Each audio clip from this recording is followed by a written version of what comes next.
ஆண்டவரே, என் வீட்டுல என் வேலைக்காரர் ரொம்ப கொடிய நோயில அவதிப்பட்டு இருக்கா. நீங்க தான் காப்பாத்தணும். என்ன வீட்டை கூட்டிட்டு போங்க. நீங்க என் வீட்டுக்கு வரத்துக்கு நான் தகுதியானவனான்னு எனக்கு தெரியாது ஆண்டவரே. ரோமானியரோட வீட்டுக்கு நீங்க வர மாட்டீங்கன்னு எனக்கு தெரியும். நீங்க ஒரு வார்த்தை மட்டும் சொல்லுங்க, என்னோட வேலைக்காரன் குணமடைவா. நீங்க இவர் பேசுனதை கேட்டீங்களா? இஸ்ரவேலருக்குள்ளும் நான் இப்படிப்பட்ட விசுவாசத்தை காணவில்லைன்னு மெய்யாகவே உங்களுக்கு சொல்றேன். இந்த மனுஷன் ஒரு புற ஜாதி.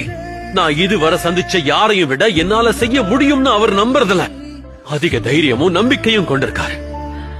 நீங்க போலாம். நீங்க விசுவாசித்தபடியே உங்களுக்கு ஆக கடவுது. நன்றி.